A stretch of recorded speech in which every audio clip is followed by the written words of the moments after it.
10:08, so let's convene this budget briefing. First of all, let me welcome the presence of our good Vice President. Good morning, Madam Vice President, and of course to the team of the Office of the Vice President. Magandang umaga po sa inyo lahat. Welcome to the Senate. With that, I will let me acknowledge the presence of our esteemed senators, Senator Erwin Tulfo, Senator Bongo, Senator Amy Marcos, Senator Lauren Legarda. And let me direct the committee secretary to acknowledge our resource persons. Thank you, Mr. Chair. Good morning.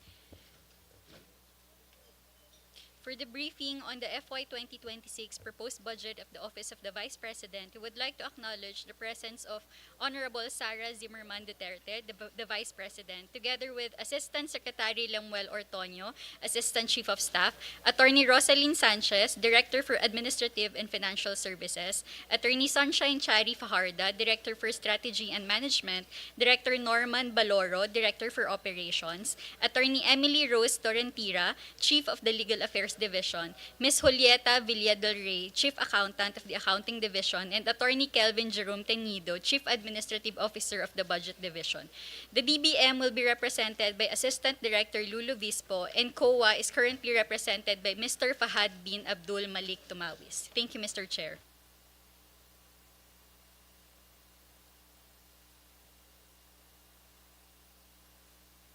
All right. Thank you, ComSec. And with that, we would recognize the Office of the Vice President to present their budget. Thank you, the Honorable Sherwin Gatchalian, the Chairperson of the Committee on Finance of the Senate of the Philippines. Assalamualaikum, warahmatullahi wabarakatuh. Madayaw, mayong adlaw, kaninyong tanan. Magandang araw sa inyong lahat. The Office of the Vice President stands resolutely as a people's institution.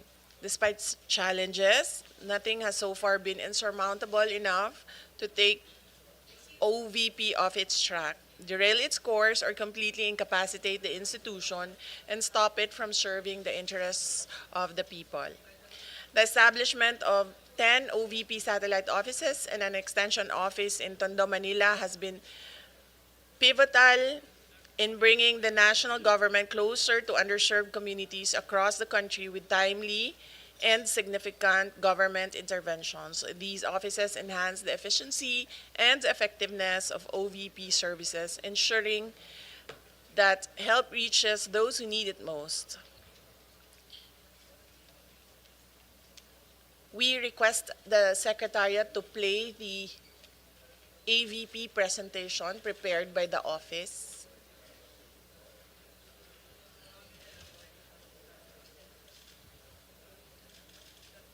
Kinsay tao na to sa Secretary.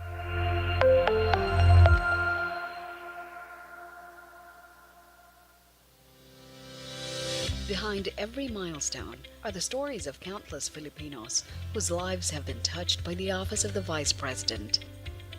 We are committed to bringing tangible change directly to those who need it most. Recognizing that peace is built on hope and opportunity, the OVP made the strategic decision to bring its Pagbabago program to Patikul Sulu, a former battleground. Mahirap talaga noon. Karanas kami sobra. Pati yung naghanap buhay, sobra talaga ang naranasan namin. Pero iba na ngayon. Maganda na yung sitwasyon natin ngayon. Nakabalik na kami dito.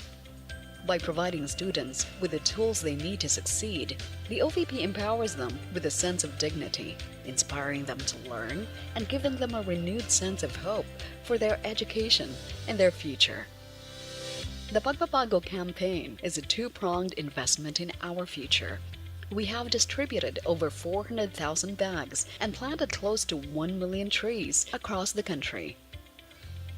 Our operational excellence and financial discipline ensure every peso counts.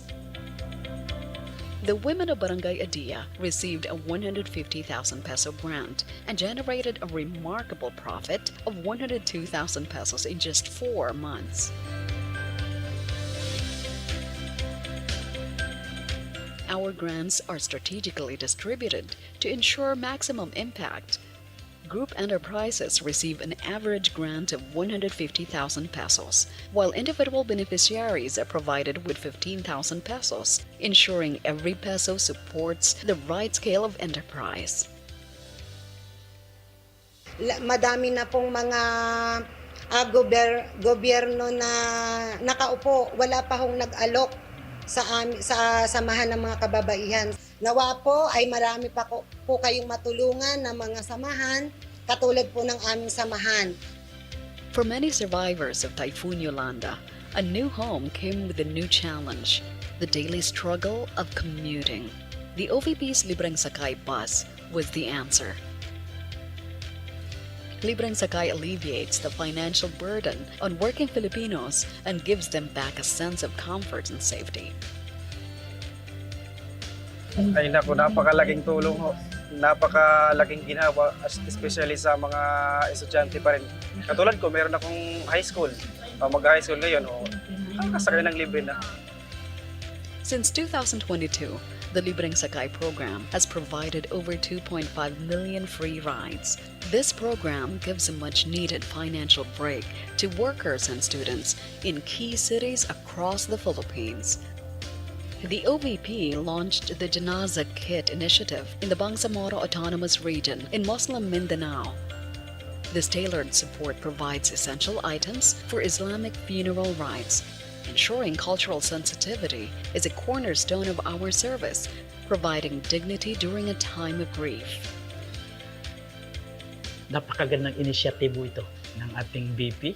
Ang kahalaga nito sa amin, ang mandatory po ito sa amin. Kahit walang-wala kami, dapat hanapin namin ng paraan para makabili lang kami ng ganito.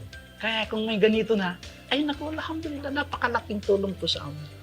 Kasi hindi na po kami maghihirap.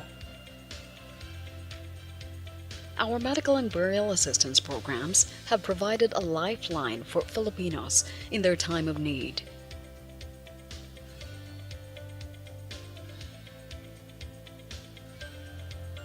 Our presence on the ground is a promise to the people, ensuring vital services are delivered directly where they are needed. The OVP's Disaster Operations Center has assisted over 369,831 families in their most vulnerable moments. We complement local response teams in mobilizing resources to save lives and rebuild communities. Our focus is on quality and impact. The You Can Be VP program mentors our future leaders. The Kalusugan food truck delivers hot meals to frontliners.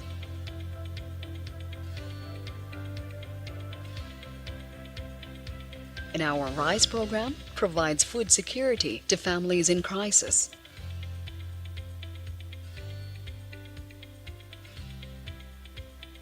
These achievements are not ours alone.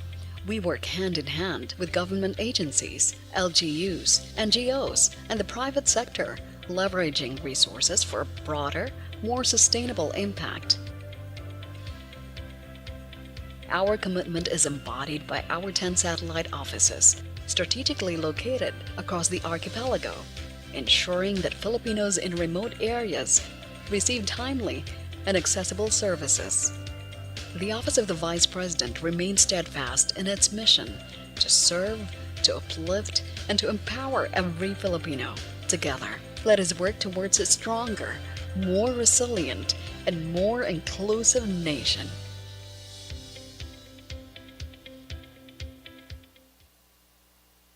The successful delivery of OVP service was fueled by the courage of the men and women of the office, courage to be committed public servants working to ensure that all Filipinos experience government regardless of their proximity to the capital.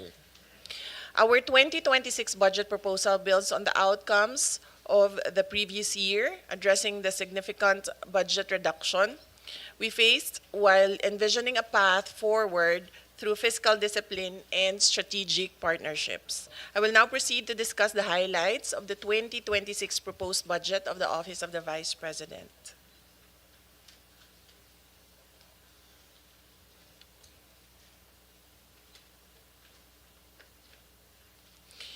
Good morning, everyone. Presenting the highlights and salient features of the OVP budget under fiscal year 2026 National Expenditure Program, or the NEP.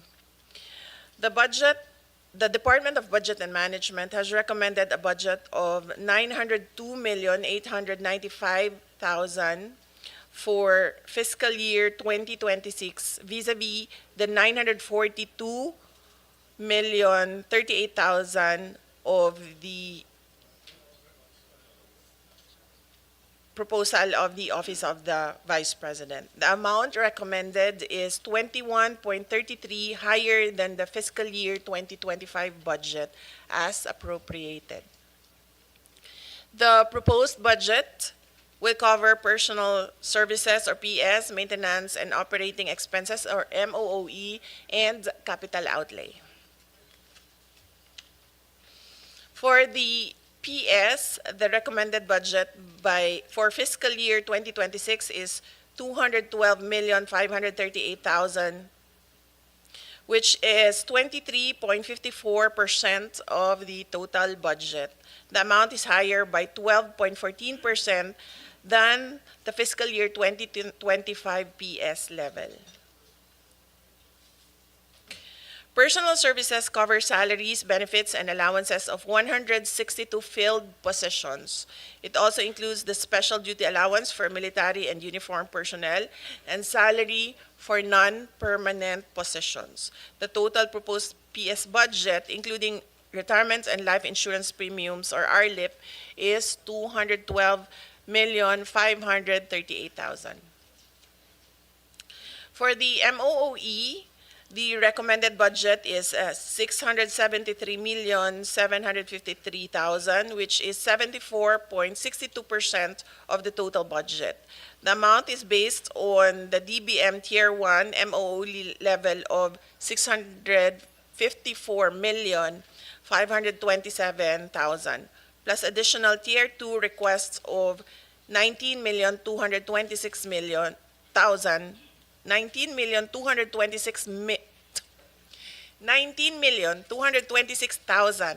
for the information and communication technology or ICT related expenses in line with the DICT endorsed Information Systems Strategic Plan or ISSP. The MOOE includes the allocations of the following: supplies and materials, as well as financial assistance subsidies, which are intended for goods and grants that will be directly received by the OVP target beneficiaries or clients. Travel and representation expenses to support the operational needs of the OVP in implementing its programs and projects, including its ceremonial and executive functions. And for the provisions of professional services and rent lease expenses to cover the service fees of contract of service personnel, IT-related consultancy services as per the ISSP, and the operational needs of OVP central and satellite offices.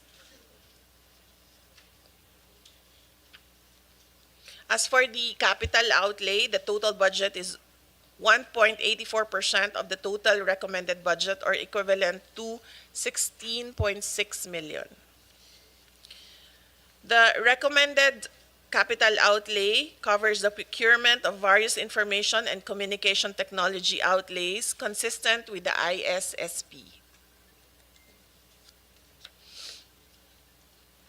By appropriation source, the amount under agency-specific budget is 889,236,000 and 13,695,000 under automatic appropriations for the RLIP.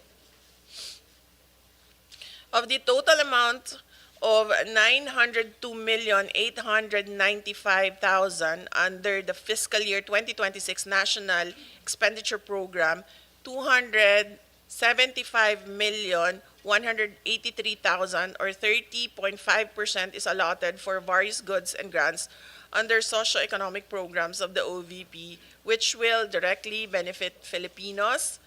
This excludes the logistics and other costs which are necessary to implement the programs. This is presenting the comparative budget of the OVP from 2020 to 2025 under the GAA and 2026 under the NEP. So in 2020, the budget was 708,019,000. In 2021, the budget was 908,790,000. In 2022, the budget was 713,408,000. In 2023, the budget was 2,356,614,000. And in 2024, the budget was 1,885,462,000.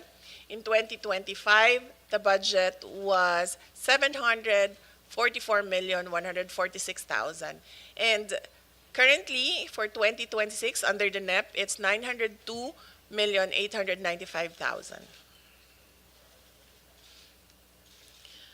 So this is the chart, the graph of the comparative budget. Prior to fiscal year 2023, the OVP's budget ranged from 700 to 900 million, and it was only in fiscal year 2023 and 2024 that the budget exceeded 1 billion pesos, primarily due to increased allocations for financial assistance and subsidy to support the provision of medical and burial assistance. For fiscal year 2025, the OVP budget returned to its pre-2023 levels with 744,015,000 allocated for 2025.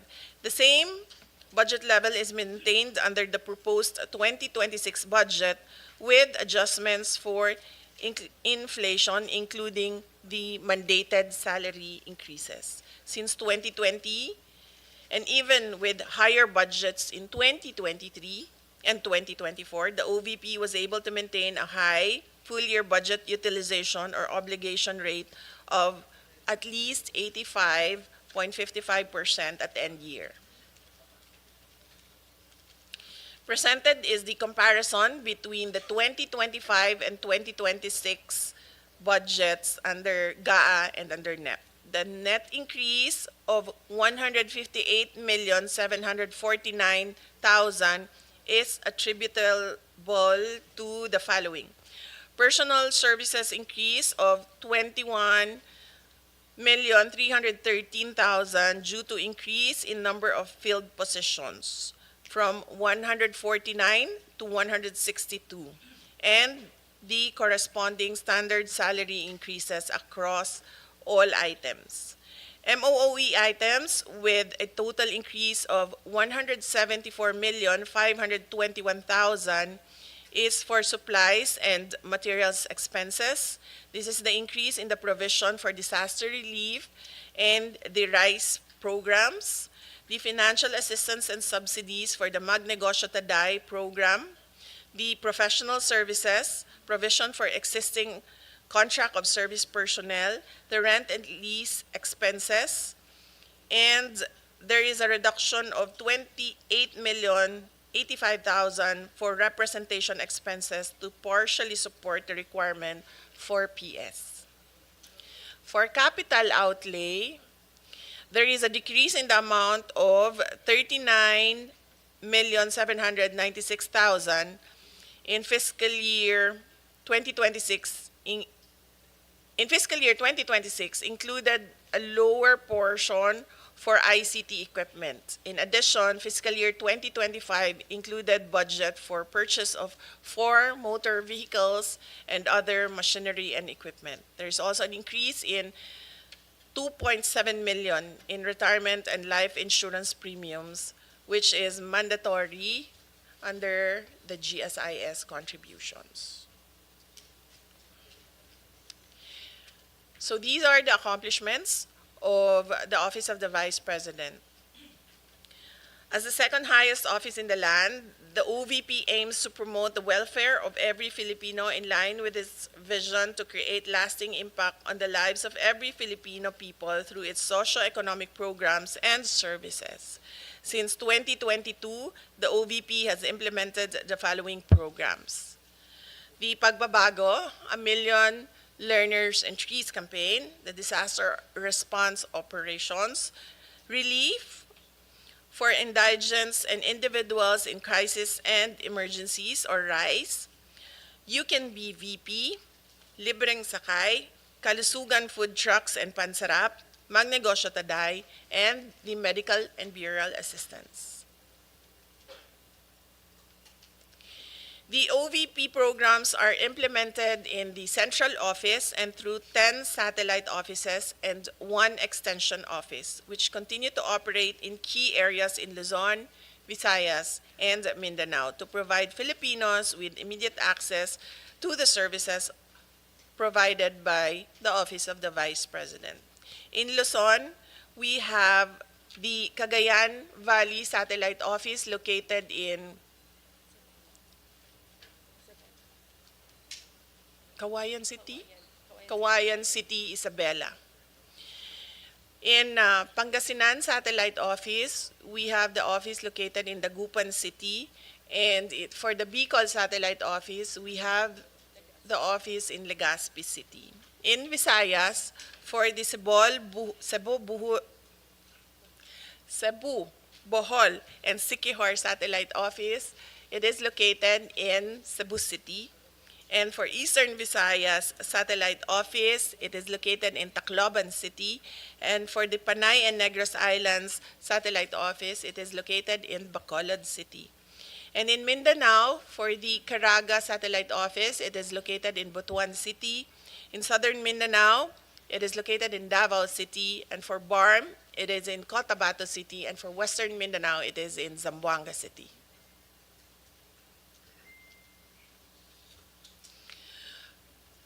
For fiscal year 2024, the OVP had a target of 1,013,620 beneficiaries for all the programs, and a total of 1,780,079 individuals and groups were served.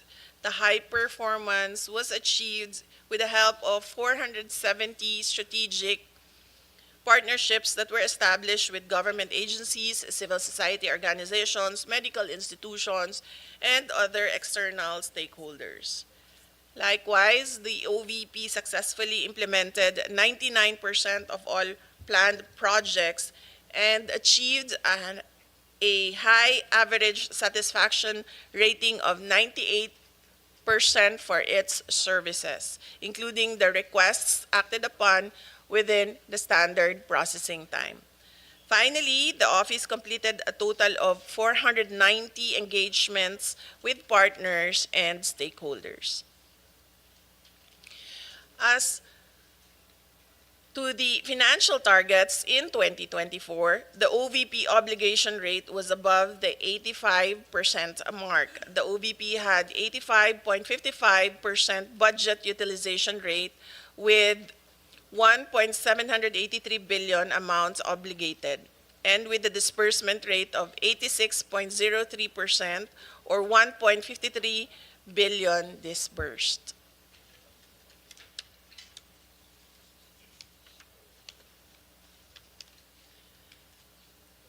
For fiscal year 2025, the OVP has continued the implementation of its flagship programs designed to provide the Filipino people with access to basic social services, with a target of 1,047,935 beneficiaries for the year, a total of 595,757 individuals, or 57% of the target, were served across all OVP programs and services during the semester.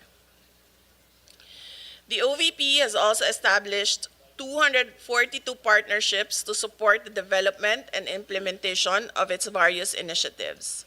Notably, the OVP successfully implemented 100% of planned projects encompassing activities such as social preparation, technical assistance, and program implementation.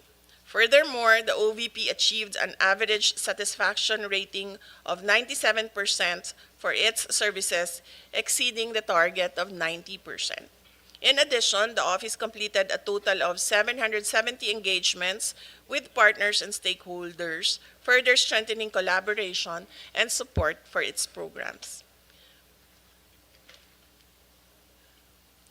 As of June 30, 2025, the OVP has 756.33 million total release allotments and a continuing appropriation equivalent to 147.1 million, totaling the available allotment for the year to 903.43 million. For the first semester, the OVP has already obligated 34.3% of the available allotment received, equivalent to 309.69 million, and with a disbursement rate of 66.8% or 206.83 million. Although the current rate of 34.3% falls short of the mid-year target, the OVP's mid-year utilization rate remains consistent with previous years, which are below 50%, since some of the OVP programs are implemented only in the second semester of the year, such as the Pagbabago program, wherein bag distributions are made after the opening of the school year, and activities for disaster response, which are usually during the typhoon season starting July, and some procurements are ongoing. With these, the OVP remains on track in maintaining an obligation rate above 85% by year-end, as has been achieved in prior years. The OVP holds a distinct position in our bureaucracy. As the second highest office in the land, the OVP carries out functions that complement the work of other government agencies while advancing the well-being of the Filipino people. The proposed 902.895 million for fiscal year 2026 budget for the OVP will help us continue with our mission to deliver efficient, accessible, and responsive public service for the good of all Filipinos. Thank you, Mr. Chair. Thank you, Madam Vice President. Before we continue, let me acknowledge the presence of Senator Padilla, Senator De La Rosa, and Senator Estrada.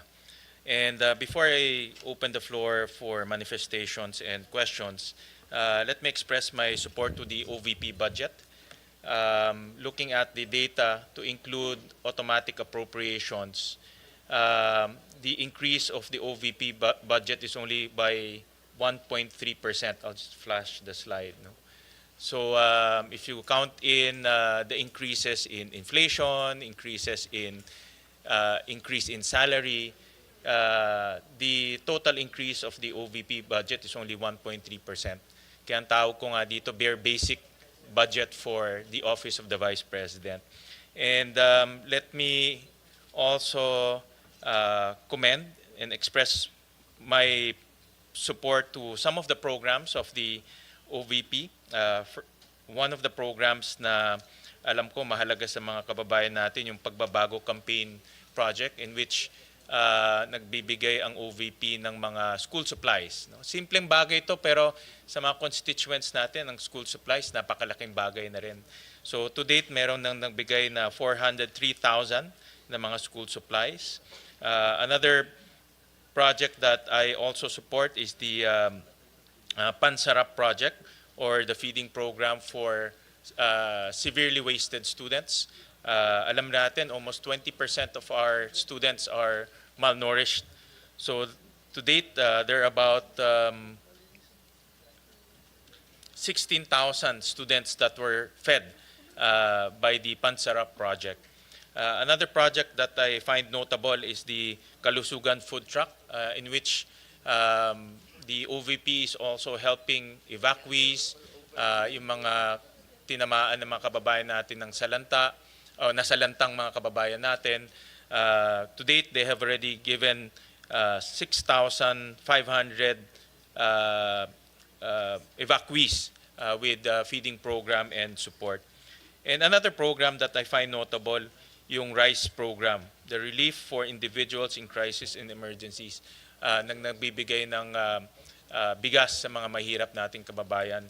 Marami sa ating it's simpleng programa pero napakahalaga dahil marami sa ating mga kababayan, lalo na yung mga nasa malalayong lugar, pumapasok ng eskwelahan ng gutom at hindi sila natututo. To date, 1,970 197,000 beneficiaries ang nabigay na ng rice program ng ating butihing Vice Presidente kasama ang kanyang mga kasamahan sa OVP. Alam ko marami pang mga programa pero ito yung mga programa na para sa akin ay may kaugnayan sa edukasyon at ang edukasyon ay isa sa mga mahalaga na advokasya natin at ang ating Vice President bilang dating kalihim ng Department of Education, alam niya yung mga pangangailangan ng ating mga mag-aaral at mga estudyante. So I support all of these programs. So with that, we'll open the floor for manifestations. We'll start off with Senator Erwin Tulfo, who was here ahead of time. Thank you, Mr. Chair. My question now is, I noticed that from 942 million, binawasan po ito in-slash ng 902.8 million na lamang, nawala po yung 39.143 million. Ang tanong ko po ngayon, Mr. Chair, ano po mga proyekto o programa na maapektuhan po nito, ito pong slash po ng 39.143 million, Mr. Chair?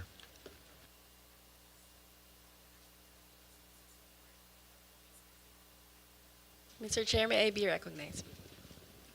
Attorney Sanchez. Thank you, Mr. Chair.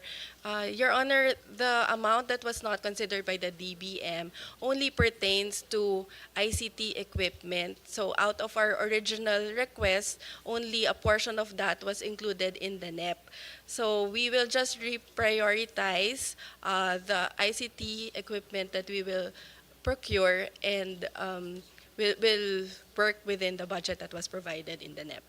So, Mr. Chair, nabawasan po ito para sa ICT po ninyo. So, saan ho na manggagaling ngayon yung kailangan ninyong purchase for this purpose, Mr. Chair?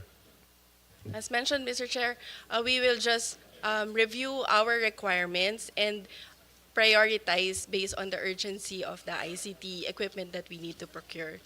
So some of the items will have to be deferred or we may need to forgo some of the items, Mr. Chair. Ano-ano po, Mr. Chair, mga bago existing programs ng OVP na popondohan po ng OVP this year? Kasi I noticed from 744.1 million po na budget ng 2025, you're asking for 902, pero nabanggit nga po ni VP kanina na mostly ay sa MOOE, mapupunta po 100 plus million po yata.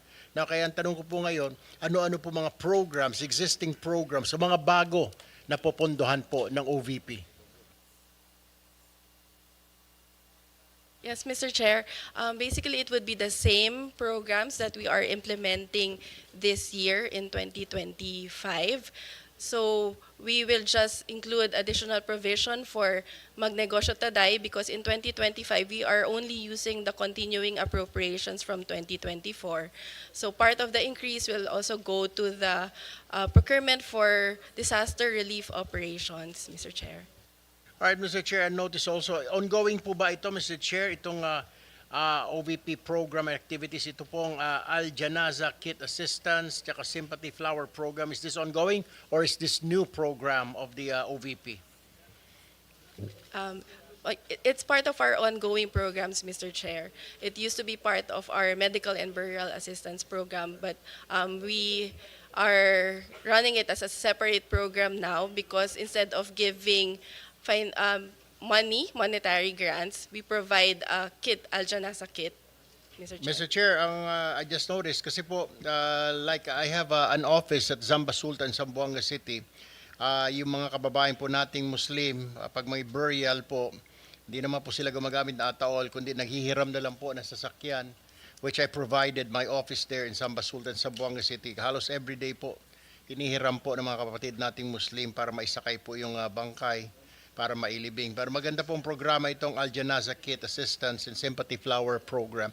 My last question, Mr. Chair, kung meron pong dapat i-prioritize ng committee na ito, ano po ang mga dapat dagdagan na pondo? Saan, Mr. Chair? Ms. Sanchez, before you respond, let me recognize the presence of our Majority Leader, Senator Zubiri. Yes, Mr. Chair, that would be the disaster relief operations. Since that is the second highest requested but assistance from the Office of the Vice President after the medical and burial assistance. That's all from me, Mr. Chair. Thank you po. Thank you, Senator Tulfo. Next will be Senator Go. Mr. Chairman, Yes. before we recognize the other members of the Senate, I know many of you just want to make manifestations. We have parliamentary courtesy here when usually in my how many budgets that I've handled, I've been to almost 23 budgets already. Pag bisita po ng Office of the Vice President and President, we give them parliamentary courtesy, and usually their budgets, and in this case, the budget of the Vice President is already a lean and mean budget. Hindi, wala na pong dagdag, kawawa nga, di ba po, Mr. President? So maybe we can afford them the courtesy that we can approve the budget, of course, after the manifestations on the part of the leadership of the Senate. We'd like to extend that courtesy to the Office of the Vice President. Yes, Uh, Mr. Chair. Also, on Mr. the part Chair. of the minority, we Uh, also Senator we also would like to be associated with the motion of the majority leader. Senator Marcos. That was my question, Mr. Chair. Is that a motion that we therefore endorse the budget of the Vice President from the subcommittee to the Mother Committee of Finance? Well, let's give the members an opportunity to give their manifestations. No, That's fine, All right. but may I make that motion and hold it in abeyance Yes. until everyone has You can do it at the end Thank after you. the manifestations. Mr. Chair, before I have to attend to a caucus upstairs, I would just like to manifest that I support po the budget of the OVP. As a matter of fact, kung po pwede po sana pag-aralan natin, review, yung binawas po na 39 million, baka pwede pong ibalik ulit. Because maganda naman po yung mga programa na ilatag po ng OVP. Thank you, Mr. Chair. Thank you, Senator Tulfo. Next is Senator Go. Salamat, Mr. Chair. I also hope we could accord parliamentary courtesy to the Vice President and approve her office budget swiftly. Mr. Chair, distinguished colleagues, and to Vice President Sara Duterte, good day. Mr. Chair, I just want to express my strong support for the proposed budget of the Office of the Vice President for 2026. As a proud Dabawenyo, I have witnessed firsthand the remarkable work of the Vice President when she was still the mayor of Davao City, and when she became Vice President, and I sincerely believe Vice President Duterte's initiatives have been instrumental in helping this government uplift lives and promote the welfare of all Filipinos. Tiwala po ako sa ating Vice Presidente at sigurado po ako na nagagamit po ang pondo ng bayan sa tama. Sa totoo lamang po, matagal po ako nagtrabaho kay former President Duterte at naabutan ko po nung siya po ay naging vice mayor ng Davao, si Vice President Sara. Kung stricto po si dating mayor, dating Pangulong Duterte sa panggobyerno, mas stricto po si VP Sara. At alam ko pong magagamit talaga ang pondo para sa pantulong sa ating mga kababayan, kesa naman po napupunta lang sa flood control, nagatasan po ng ilang mapagsamantala. Sa mga nakaraang taon, nagkaroon ng OVP na mga programang nagbibigay ng tunay na benepisyo sa ating mga mamamayan. From medical assistance to relief operations, educational support, pangkabuhayan programs at libreng sakay among others. Sa totoo lamang po itong libreng sakay ay atin rin po itong sinusuportahan in my own small way po. The Medical and Burial Assistance Program has assisted more than 187,000 beneficiaries when it was still given funding. In 2024, the OVP was able to distribute more than 144,000 to individuals in need. The Magnegosyo Taday program has given entrepreneurial opportunities such as livelihood assistance and training programs to various marginalized individuals and groups. The OVP has always stood ready to assist during disaster relief operations, having able to provide relief goods to disaster-stricken areas and assist more than 200,000 individuals. Nakikita ko rin po ito dahil ako mismo, umiikot rin po ako sa mga tinatamaan po ng bagyo. The OVP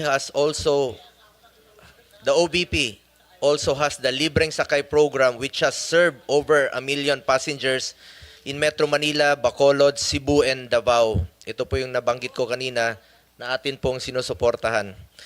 For this year, 2025, we push to restore the funding. For the record lang po, Madam Vice President, meron lang po akong ibabanggitin sa inyo. For this year, ibig sabihin ito po yung last year na budget deliberation. Gusto ko lang po ipakita sa screen yung 2025 NEP ninyo na proposed budget. Sandali lang po, ma'am. Gusto ko lang i-share po sa inyo. 2025.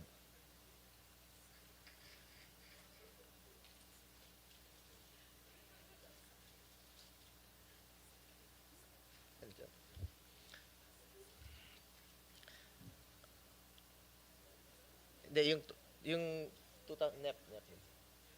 Saan na yan? Ayun. Yung 2025 na NEP ninyo, yun po yung proposed budget ninyo for this year sa 2025. Pagdating po rito, after the GAB, ibig sabihin, after dumaan po sa lower house, ginawa pong 733 million. So, ibig po sabihin na nabawasan po pagdating dito sa Senado. Ito po yung sa 2025. We push to restore the funding for socio-economic programs of the OVP, which was cut by the lower house. Dahil alam natin na malaking tulong po ito sa mahalagang programa po ng OVP na may direktang benepisyo sa ating mga kababayan. From the proposed 2 billion in the NEP, the OVP only received 733 million in the 2025 GAA. Hindi po napondohan at binawasan po ang pondo sa mga programa na pangtulong po sa ating mga kababayan. In fact, I wrote a letter to then Finance Chair Senator Grace po to restore funding for the OVP. Nakakalungkot lang po na hindi ito napagbigyan. Majority rules dito at minsan po'y small bycam po ang nagdi-decide. Marami po sanang matutulungan ito kung na-approve po itong budget. Ma'am, ayan po yung sulat ko for yung last year po. Sa totoo lang po, inihalal po ang Vice President hindi lamang para umupo sa pwesto at maging spare tire. Inihalal po siya para maging working Vice President para maglingkod at tumugon sa pangangailangan ng ating mga kababayan. That is why for next year, I urge the Senate to support the budget of the OVP in full. Napakaliit po ng increase. 1% lang po. Pero alam naman natin na marami pong matutulungan. Kung pwede lang po, Mr. Chair, kung allowed po ito, bawasan po ang budget ko sa opisina sa Senado. Kahit konti, ilagay na lang po sa OVP.